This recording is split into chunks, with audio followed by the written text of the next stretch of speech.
자, 그 다음에 이제 오늘 이제 가게에서 여러분들이 좀 공부를 해야 될 게 뭐냐면 이 부채에 대한 성격을 부채가 왜 부채 저주라는 말을 교수님이 사용을 했는가를 이해하려면요. 이 부분을 오늘 좀 여러분들이 공부를 해야 됩니다. 현대 금융에 대한 이해예요. 금융이 굉장히 머리 아프고 일반 사람들은 이해하기 어려울 것 같지만은 최대한 여러분들에게 좀 쉽게 설명한다면요. 그래도 어렵게 느껴질 분들이 있을 거라고 생각을 합니다. 그거는 능력의 부족으로 생기는 거기 때문에 이렇게 해주시고요. 최근에 보게 되면 영국의 채권 시장이 굉장히 혼란을 보이고 있습니다. 영국 채권은요. 제가 방송에서 얘기했지만은 영국에서는 길트라고 부르고 우리나라에서는 미국에서는 질트라고 미국 사람들은 발음을 질트라고 해가지고 길트 가고 있는데 이게 무슨 뜻이냐면 금박지죠.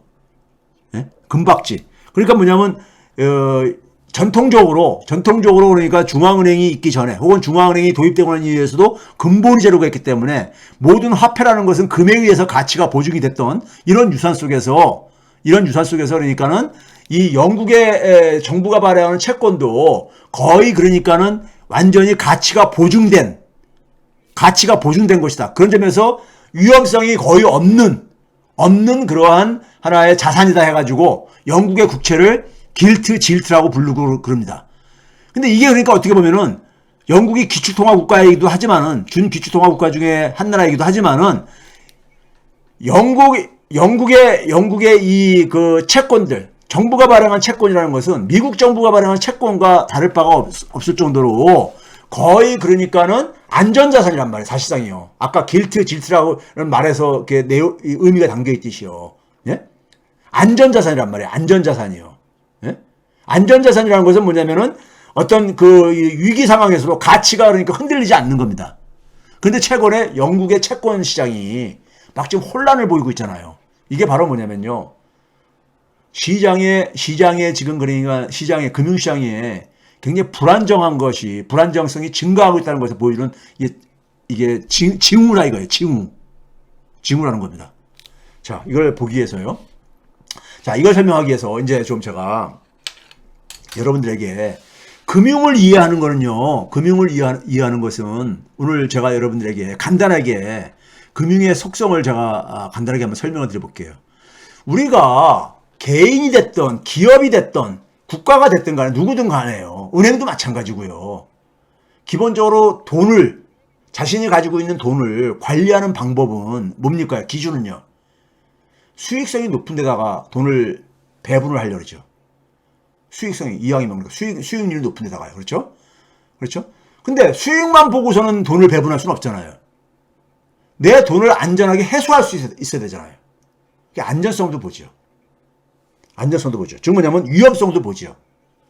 아무리 수익이 높아도 위험성이 해소할 확률이 작으면은 거기다가 돈을 운용을 못 하잖아요.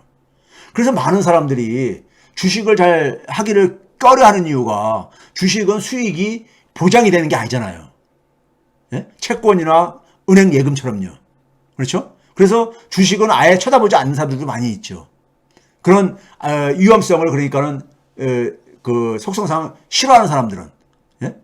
그다음에 이제 유동성이라는 것도 있습니다. 이걸 안전성의 한 부분으로 포함시킬 수도 있고 분리시킬 수도 있는데 유동성이라는 건 뭐냐면요. 내가 그러니까는 투자한 돈을 내가 운용하는 돈을 얼마나 빨리 현금화시킬 수 있느냐.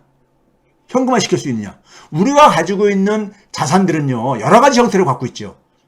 현금으로 갖고 있기도 하고 집이라는 부동산으로 갖고 있기도 하고 주식이라는 어떤 증권으로 갖고 있기도 하고 자동차라는 어떤 하나의 이런 물건으로 될 수도 있고 자동차도 자산이잖아요. 그렇죠? 실물 자산이잖아요. 그럼 이 자산들의 차이는 뭡니까? 현금화 시킬 수 있는 것에 있어서 차이가 굉장히 심하죠. 그렇죠? 우리가 현금은 그냥 말 그대로 현금이니까 뭐 유동성이 100%인 거죠. 언제든지 이건 현금을 쓸 수 있는 거니까. 근데 주식하고 부동산을 보게 되면은 우리가 집을 갖고 계신 분들은 소위 말해서 부동산 우리가 이 관리증이라는 권리증을 갖고 있잖아요. 권리증을. 그렇죠? 이걸 가지고 와가지고 우리 집이 이게 그러니까 5억짜리인데 백화점 가가지고 자동차 가가지고 자동차를 5천만 원짜리 사면서 이거를 주면서 권리증을 주면서 나 4억 5천만 원 거실러줘 이렇게 하게 되면 미친 사람 취급받죠. 그렇죠? 근데 주식 같은 것은 현금화 시키기가 쉽지요. 그러니까 우리가 상황에 따라서는 굉장히 자기가 갖고 있는 자산을 빨리 현금화할 필요가 있습니다. 예? 그래서 유동성이 그러니까 굉장히 낮은 자산들은 그러니까 우리가 현금이 필요할 때 현금화 시키지 못하는 어떤 위험성이 있는 거죠. 그런 점에서 이제 안전성의 한 부분으로 분류하기도 합니다. 유동성을요. 어쨌든 간에 우리가 자산을 배분할 때 수익률도 보고 위험성도 보고 그다음에 유동성도 본다 이겁니다. 얼마나 쉽게 현금화 시킬 수 있느냐. 이것도 다 본다 이거죠. 이거 다 고려한다. 이거는 우리가 누구나가 고려하는 기준들이죠. 자산을 그러니까 우리가 운용을 할 때요. 그렇죠? 그러면 은행들이 금융회사들이 되게 우리가 돈놀이를 어떻게 합니까요?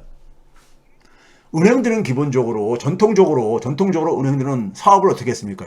고객들한테 예금을 받아가지고 고객들한테 예금을 유치해가지고 그 유치한 예금을 가지고 이제 대출을 해가지고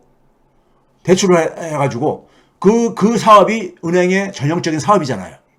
그럼 예금을 한 사람한테는 고객한테 예금 이자를 줘야 되죠. 그 이자를 주기 위해서 은행은 뭡니까요? 대출에 가는 은행의 돈을 대출해 가는 개인이나 기업에게 대출 이자를 받죠. 그 대출 이자하고 예금 이자의 차이를 가지고 은행이 먹고 사는 거죠. 인건비도 주고, 예? 은행 이 주주들한테 그러니까 배당금도 주고 그러는 거잖아요. 그러면은 그 이자율 차이, 대출 이자율과 예금 이자율의 차이를 가지고 은행들은 아주 전통적으로 가장 기본적인 이 그 사업 방식이 이 대출 이자하고 예금 이자의 차이를 그러니까 최대화 시키는 것이 기본적인 하나의 돈벌이 방식이었던 겁니다. 은행들은요. 그러면 이 이자라는 것은 기본적으로 뭡니까요? 시간에 비례하잖아요. 내가 1년간 그러니까 예금을 드는 거하고 2년, 3년 길게 예금을 드는 거하고 어느 게 이자율이 높습니까? 기간을 길게 예금을 둘수록 이자율이 높잖아요. 즉, 기간에 비례합니다. 시간에 비례를 해요. 그럼 당연히 뭐냐면 은행은 자기가 예금을 유치하는 것은 자금을 조달하는 거잖아요. 은행은 돈놀이를 통해가지고, 돈을 중개를 해줘가지고 돈을 버는 회사인데, 예? 이 돈놀이를 하기 위해서 자기들이 그러니까 주주들이 투자한 돈만 가지고 할 수 없고 고객들이 예금한 돈을 가지고 기본적으로 돈놀이를 하는데 이 고객들의 예금을 그러니까는 돈놀이를 하는데 비용이 발생하죠. 그게 바로 뭡니까요? 자금 조달 비용이죠. 이 자금 조달 비용을 최소화시키려면은 단기로 가능한 한 자금을 조달하는 게 좋죠. 단기로 예금을 유치를 하게 되면 그만큼 금리가 낮아지는 거니까요. 그렇죠? 반면에 이렇게 해서 유치한 예금을 가지고 장기간으로 대출을 해주거나 장기간으로 자산을 운용하면은 그만큼 금리는 높을 수가 있을 게 아닙니까? 그래서 단기로 자금을 조달하고 장기로 자산을 운용하는 것은 은행이 가지고 있는 사업의 원천적인 문제입니다. 원천적인 문제예요. 그럼 여기서 뭐냐면은 평상시에는 그러니까는 자기가 돌려줘야 될 돈은 빨리 돌아오는 거죠. 단기로 자금을 조달했으니까요. 빨리 돌아오는데 이거를 그러니까 평상시에는 다시 또 단기로 또 다른 단기로 자금을 조달을 해가지고 이걸 상환해주면 되는 거예요. 평상시에 그러니까 피가 잘 온몸에 순환이 잘 될 때처럼요. 그런데 돈이 잘 안 돌 때가 있죠. 금융시장이 굉장히 불안해지고 그렇게 되면 돈을 서로가 거래하는 걸 꺼려하게 되죠. 이걸 가지고 우리가 신용 경색이라 그러죠. 우리가 피가 그러니까 잘 안 도는 거 피가 안 돌게 되면은 사람이 그러니까 우리가 동맥경화 뭐 이런 거 생기고 그러듯이 그러니까 피가 안 돌아가서 생길 때 우리가 그렇죠? 경화 현상이 생기듯이요. 그럴 때는 뭐냐면은 이 자기가 상환해야 될 돈은 단기로 돌아오는데 자기가 빌려준 돈은 회수가 안 되죠. 장기로 빌려줬으니까는. 이게 바로 만기 불일치 문제입니다. 만기 불일치 문제. 거기다가 자기가 그러니까 빌려준 사람이 상환을 회수를 못하거나 했을 때 안 갚아. 그렇게 되면 문제가 생기는 거죠. 이게 이제 신용 불일치이고요. 또 언제 뭐냐면은 자기는 그러니까 고객한테 현금으로 언제든지 돌려줘야 되는데 자기가 빌려준 돈은 부동산 이런 데 묶여 있어. 다르잖아요. 현금으로 받은 자산을 부동산이라는 자산으로 운용을 했단 말이에요. 자산의 형태가 다르죠. 이런 여러 가지의 불일치 문제가 이 금융시장이 굉장히 불안할 때는 사고를 일으킵니다. 사고를 일으켜. 은행은 기본적으로 수익을 높이기 위해서 이렇게 그러니까는 다른 형태로 이렇게 만들어냈는데 이게 사고를 일으킬 수 있습니다. 그러니까 이때 생기는 게 바로 뭐냐면은 자기가 그러니까는 당장 그러니까 돈이 좀 필요해. 돈이 필요해요. 그래서 이걸 가지고 우리가 유동성 위기라고 그러죠. 유동성. 자기가 갖고 있는 자산을 아직 고객한테 대출해 준 것을 회수를 못 하겠어. 자기가 받을 돈은 있는데. 즉 자산은 있는 거죠. 자산은 있는데 그 자산을 회수를 못 하니까 현금화 못 시키는 거죠. 그래서 유동성 위기라고 합니다. 이럴 때에 대한 장치는 마련되어 있습니다. 중앙은행이 이럴 때니까는 유동성을 공급해 주라. 최종 대부자 역할이라고 합니다. 이걸 가지고요. 그것에서. 만약에 이거를 그러니까 만약에 못하게 되면은 고객들이 자기 돈 잃어버릴까봐 막 예금 인출 사태가 일어나죠. 소위 뱅크런 사태가 일어나죠. 또 이런 거를 완화시키기 위해서 도입한 제도가 예금자 보호제도죠. 우리 1인당 한 계좌에서 5천만 원까지 보호해준다. 원리금 합해가지고 이런 제도가 도입된 이유가 미국이 대공황을 겪으면서 은행들이 많이 파산하다 보니까는 은행들이 그러니까 이런 유동성 위기에 놓였을 때 고객들이 막 인출 사태가 갑자기 일어나게 되면 전부 다 돈을 인출하겠다 그러면은 은행이 그걸 그러니까 다 지급을 못 해주는 사태가 일어날 수 있거든요. 파산할 수가 있거든요. 그래서 예금자 보호도 이때 도입된 겁니다. 대공황 때예요. 대공황 때. 예? 자, 이런 문제가 가장 고전적인 문제이고요.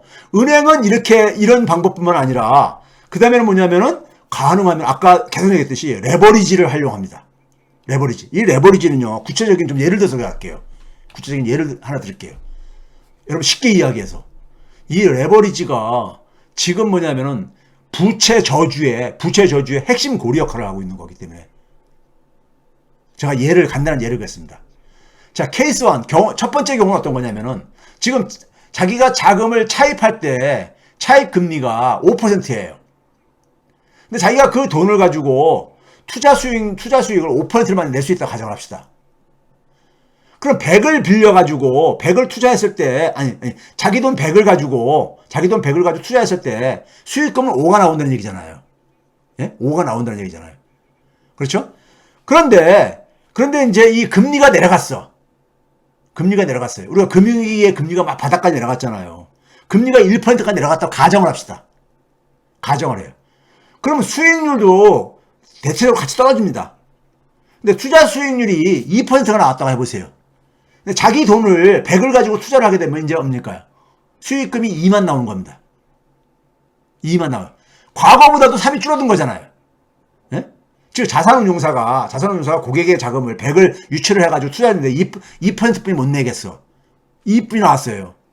근데 옛날에는 한 5까지 나왔었단 말이에요. 그러면 수익률을 올리고 싶을 게 아니야. 올려야지만이 고객들은 많이 자금을 거기다 투자한단 말이에요. 그럼 이럴 때 어떻게 하냐면은 자, 이 100이라는 돈을 담보로 해가지고 여러분들 저희 증권에서 신용 투자해 보신 분들은 아실 거예요. 100을 담보로 해가지고 300을 차입하는 거예요. 300을 차입하는 거예요. 예? 지금 뭐냐면 내가 주식이 100을 담보로 해서 300을 차입을 하게 되면 총 투자금이 400이 되는 거잖아요. 400. 즉 뭐냐면 100을 담보로 해서 300까지 돈을 빌려준다는 얘기 뭐냐면은 300 투자금에서 100 이상 손실 나기가 쉽지 않다는 걸 가정을 해서 그런 겁니다. 100 이상 만약에 손실 나게 되면은 담보를 100을 잡은 거 가지고 이게 해결이 안 되는 거니까요. 예? 그만큼까지는 하락하지 않을 거라 이거죠. 이렇게 가정을 해서 했다는 얘기인 겁니다. 그 300을 차입하게 되면 자기 돈 100에다가 300 합치면 400이 되잖아요. 근데 투자 수익률은 여전히 2%라고 해보세요. 그럼 400을 투자를 해가지고 2%가 수익이 나왔어. 그럼 얼마입니까요? 2, 4, 8 해가지고 8이 나오는 거잖아요. 8. 예? 자기 돈 100만 가지고 투자하면 2가 나왔는데 돈을 300을 빌려가지고 총 400을 가지고 투자하게 되면 수익이 8 나오잖아요. 그럼 그 다음에 이제 뭐냐면 빌린 돈 300에 대해서 그러니까 차입 비용이 나갈 게 아닙니까? 그게 얼마나 했죠? 금리가 1%로 떨어졌잖아요. 그럼 300에 대한 1%면은 3이잖아요. 3. 차입 비용이요. 300 곱하기 1이니까요. 0.01이니까요. 그렇죠? 3이잖아요. 그럼 8에서 수익분, 총 수익금 8에서 3을 빼게 되면 5가 되는 거잖아요. 뭐 자기 돈 100에다가 차입금 300을 합해가지고 순수익을 5를 만든 거야. 과거처럼 수익금을 5로 만든 거야. 네? 자기 돈 100만 가져가게 되면 수익금이 2분이 안 나오는데 돈을 300을 빌려서 하니까 수익금을 5까지 증가시킨 거야. 차입을 더 늘리면요. 더 수익이 증가하겠죠. 네? 이렇게 자기 돈과 남의 돈을 그러니까는 이렇게 합쳐가지고 자산을 키우는 거죠. 그래, 자기 자본 중에서 이 부채까지 합한 자산이 자기 자본 대비해서 자산의 그 비중이 몇 배가 되느냐를 우리가 레버리지 배율이라고 합니다. 레버리지 배율. 여기 300을 그러니까는 레버리지를 활용하는 거잖아요. 차입을요. 예? 한 거잖아요. 자, 이런 방식이 잘 작동하려면 뭐가 전제가 돼야 되는 겁니까? 차입 금리가 굉장히 낮아야 되는 거죠. 차입 금리가 낮을수록 그러니까는 이 레버리지는 하기가 좋아지는 거잖아요. 그렇죠? 차입 비용이 줄어드니까요. 그렇죠? 그래서 우리가 금융위기 이후에 금리가 초금융화나 제로금리까지 내려가고 돈의 가격이 이지머니였잖아요. 이지머니요. 돈의 가격이 막 바닥까지 떨어진 상황 속에서 은행에 예금해봤자 금리는 그러니까 거의 안 나오는 이런 상황 속에서 사람들이 레버리지를 활용해가지고 그 투자 수익을 높일 유혹을 많이 가질 수밖에 없는 거잖아요. 그렇죠?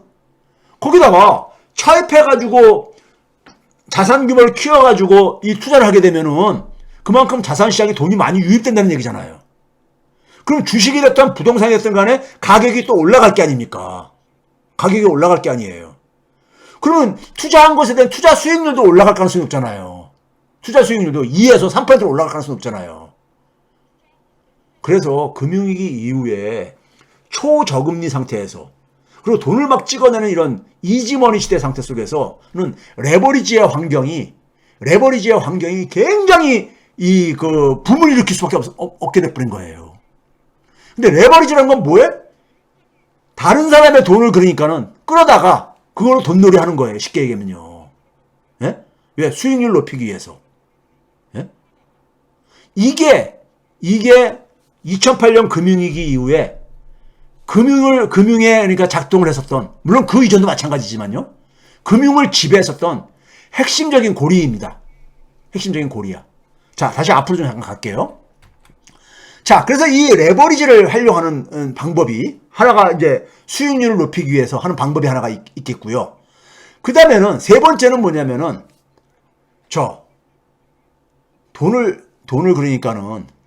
돈을 이 은행들이나 금융회사들이 돈을 가지고 계속해서 돈놀이를 증가시키려면은 이 자기가 빌려준 대출금은 뭡니까요? 만기가 될 때까지 회수할 수 없는 거잖아요. 만기가 될 때까지. 근데 만기가 될 때까지, 예? 자기가 가서 새로운 자금을 확보할 수 없어가지고 손 빨고 있을 수는 없잖아요. 계속 돈놀이를 해야 되는 거니까. 그럼 자기가 가지고 있는 자산, 여기서 이때 자산은 뭐냐면은 현금성이 낮은, 즉 유동성이 낮은 이런 자산을 얘기하는 겁니다. 이런 자산을 유동화시키는 거야. 유동화시키다는 게 뭐예요? 현금화할 수 있도록. 이것이 이제 80년대 이후에 금융계의 금융혁명이라고 불려지는 이 자산담보증권의 출현입니다. 자산담보증권에. 그리고 이렇게 증권을 만든 것 중에서 아까 얘기했듯이 서브프라임 등급한테 빌려준 돈 같은 경우는 증권으로 만들어봤자 그 증권이 안 팔려, 채권이. 그 안 팔리는 채권을 팔도록 만드는 증권이 증권의 재증권화입니다. 요건 뒤에서 사실 구체적으로 설명을 드릴게요. 구체적으로. 요 두 가지는요. 그 다음에 마지막으로 이제 그러니까 금융회사들 추구한 건 뭐냐면은, 수익을 높이려면은, 수익은 되게 어떤 겁니까? 위험성이 높은 데다가 투자를 해야 돼. 위험성이 높은 거에 투자해야 돼. 예? 왜? 수익하고 리스크는 같이 가기 때문에. 예? 근데 리스크를 높은 것은 금융감독기관들이 금융감독에서 감독이나 규제를 하는 게 바로 뭐냐면은 너무 높은 리스크는 추구하지 말라고 이렇게 하는 거거든요. 예를 들면 은행이 높은 리스크를 추구하다가 파산하게 되면은 그 피해가 너무 사회 전체적으로 미치는 영향이 크니까는 리스크 추구를 지나치게 하지 못하도록 감독과 규제를 받는 거란 말이에요. 그러니까 어떻게 하겠습니까요? 이 감독이나 규제를 없애버리고 싶겠지. 예? 없애버리고 싶겠죠.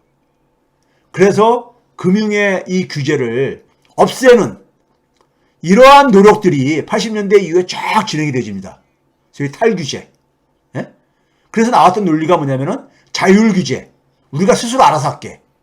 예? 우리가 알아서 할게. 우리가 위험은 너 잘 알고 우리가 위험함에도 불구하고 하지 않을 거니까는 우리가 할게. 자율규제. 이런 얘기가. 아니면 최소규제. 이런 식으로 규제를 막 풀어줍니다. 그리고 심지어는 뭐냐면은 규제를 피할 수 있는, 즉 뭐냐면은 금융거래는 뭐냐면 모든 게 다 웬만한 것들은 다 그러니까 금융거래는 신고하게 돼 있어요. 자금의 이동 이런 것들이 그러니까요. 근데 그런 신고를 할 필요가 없는 거래, 그걸 가지고 장부의 거래를 그러죠. 장부에다가 기록할 필요가 없는 거래라 해서 장부 외 거래라고 합니다. 이러한 거래가 소위 만든 게 소위 말해서 우리가 그림자 금융이라고 해요. 그러니까 은행과 비슷한 역할을 하는데 소위 감독기구의 이 사각지대에 있는 이 회사들, 금융 거래들, 이걸 장부의 거래라고 합니다. 이런 것들이 크게 증가합니다. 왜? 수익을 높이기 위해서. 자, 이걸 좀 구체적으로 볼게요. 구체적으로 보면요. 이런 겁니다. 자, 이게 이 부분은 여러분들이 좀 공부한다고 생각하고 좀 들어주세요. 편한 마음으로요. 자, 은행에 이게 대차대조표입니다. 장부예요. 전통적으로 은행은 어떻게 합니까? 첫 번째, 은행이 예금을 유치했어, 고객한테. 10억 원을 유치했다고 합시다. 10억 원을 유치를 했어요. 그러면 은행의 장부에는 어떻게 기록됩니까? 자산 부분에 현금 10억 원이 딱 잡히죠. 10억 원이 들어왔으니까요. 그렇죠? 그 대신 이 10억 원은 고객한테 돌려줘야 될 돈이잖아요. 예금이니까요. 예금이라는 게 부채에 10억 원이 잡히는 겁니다. 네? 그렇죠? 그렇게 되죠? 그런데 현금 10억 원이 딱 들어왔어. 그러면 이걸 가지고 가만히 갖고 있으면 현금이라는 것은 수익이 발생 안 하는 거잖아요. 수익이 발생 안 하는 거잖아. 그럼 은행원들이 해야 될 일은 뭡니까? 은행에 취직에 없으면 은행원들이 해야 될 게 뭡니까? 고객의 예금을 이렇게 유치했어. 그러면 이걸 가지고 아까 뭐랬어요? 모든 사람들은 기업이 됐든 누가 됐든 개인이 됐든 간에 수익성, 그 다음에 안전성, 유동성을 추구한다 그랬잖아요. 예? 그럼 현금 10억 원은 수익성이 없는 자산이잖아. 수익이 없는 자산이잖아요. 그럼 이걸 수익이 있는 자산으로 바꿔야 되는 거예요. 그래서 하는 게 뭡니까? 이거 대출을 해주면 되잖아요. 대출하게 되면 대출이자가 생기는 거니까요. 그 예를 들어서 2억 원씩 5명한테 주택담보대출금을 대출했다고 해보세요. 그러면 10억 원이 다 나가는 거죠. 그러면은 은행의 장부는 어떻게 바뀝니까? 현금 10억 원은 이제 그러니까는 다 대출돼서 밖으로 나갔어요. 대출금으로. 그 대신 자산의 형태가 대출금 10억 원으로 바뀐 거죠. 주택담보대출금 10억 원으로요. 2억 원씩 5명한테 대출해서 총 10억 원이 대출금으로 나갔으니까요. 예? 각각 5년간 그러니까 연 4% 이자율로 대출을 해줬다고 가정을 해봅시다. 예? 그러면 은행은 뭐냐면 대출금이라는 채권, 그걸 빌려간 고객한테 받을 권리가 있는 채권으로 자산이 바뀐 거잖아요. 그러면 현금 10억 원하고 이 주택담보대출금 채권 10억 원하고는 어떤 차이가 생긴 겁니까? 수익성이 높아진 거죠. 현금은 수익성이 제로잖아요. 근데 대출금 채권은 수익률이 4%가 붙은 거잖아요. 그러니까 수익성이 높아진 거잖아요. 그 대신 안전성은 떨어진 거죠. 예. 현금으로 갖고 있으면 아주 가장 안전한 거잖아요. 근데 대출을 해간 사람이 못 갚을 경우도 생길 수가 있잖아요. 그러니까 이런 안전성이 좀 떨어지는 거잖아요. 그 다음에 이거를 5년 동안은 회수를 못 하잖아요. 그러니까 유동성도 떨어진 거잖아요. 떨어진 거죠. 그러면 은행원들이 그 다음에 해야 될 일은 뭡니까? 안전성과 유동성을 높여야 됩니다. 예? 왜? 끊임없이 모든 사람들은 자기의 자산을 가장 바람직한 형태로 끊임없이 바꿔야 되는 거예요. 수익성을 높였는데 안전성과 유동성은 떨어졌어. 그럼 안전성과 유동성을 높이기 위해서 하는 짓이 뭐냐? 예? 하는 짓이 뭡니까요? 유동성을 높이는 건 뭐예요? 현금화할 수 있도록 하면 되는 거잖아요. 현금화할 수 있도록 하기 위해서 뭐냐면은 이 빌려준 대출금을 담보로 해가지고 채권을 만드는 거죠. 채권을 만드는 거예요. 예? 채권을요. 어떻게 채권을 만들어요?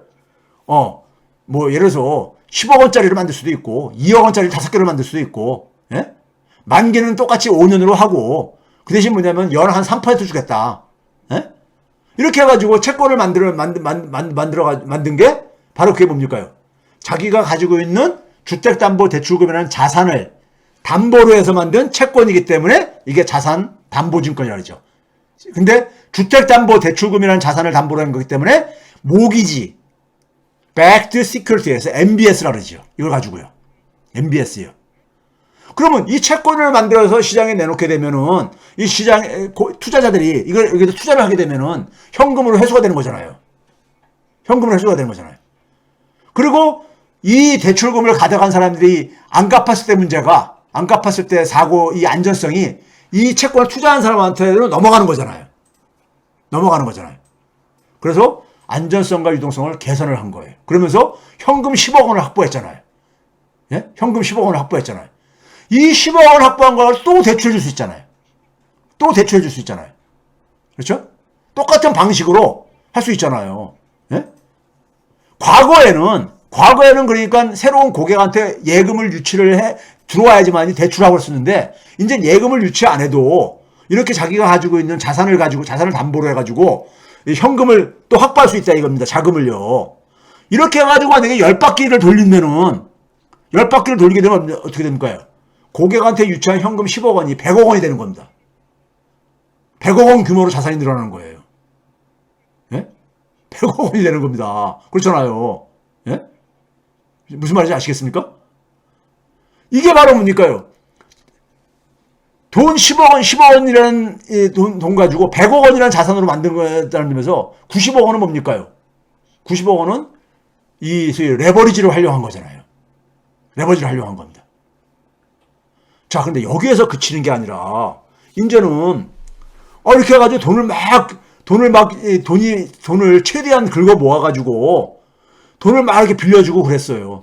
이 리먼 브러스가 파산했을 때 리먼 브러스가 이 레버리지가 얼마까지 했냐면 33배까지 했다는 거 아닙니까?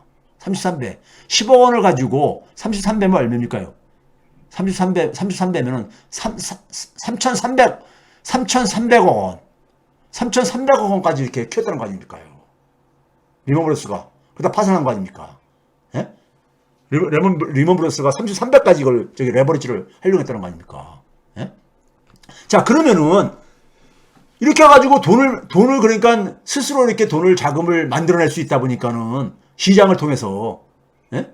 채권으로 이걸 전환시켜가지고 돈을 만들어낼 수 있으니까는, 예? 만들어낼 수 있는데, 그러다 보니까 이제 뭐냐면 돈놀이할 대상이 그러니까 자꾸 이제, 사람들이 예를 들어서 그러니까는 좀 기존의 우량 고객들은 다 이제 대출을 받았어요. 근데 은행은 계속해서 끊임없이 돈놀이할 대상을 찾아야 되거든. 자금을 조달하는 것뿐만 아니라 그 조달한 자금을 가지고 계속해서 돈놀이할 대상을 찾아야 될 게 아닙니까? 그게 은행이 그러니까 성장하는 저거니까요. 그러다 보니까 이제 누가 남았습니까요? 전통적으로는 돈을 빌려주기 힘든 신용등급이 낮은 사람들한테까지도 이제 그러니까는 돈놀이를 하고 싶은 거야. 여기에 뭐냐면은 정치인들은 뭐냐면은 금융을 이용하기 힘든 신용등급이 낮은 사람들, 그러니까 소득이 적거나 직업이 변변치 않거나 이런 사람들한테 소위 말해서 주택을 구입할 수 있게 해주겠다. 그래서 주택금융 지원 정책을 내놓죠. 네? 내놔요. 그래가지고 이 대출금이 어디까지 확정되냐? 서브프라임 신용등급들한테까지 확대가 된 거예요. 서브프라임 신용등급들한테. 서브프라임 모기지라는 게 바로 이 서브프라임 신용등급 사람들한테 대출된 대출금, 주택담보대출금을 라는 얘기예요. 자, 그러면 이 사람들한테 이제 돈을 빌려줬어요.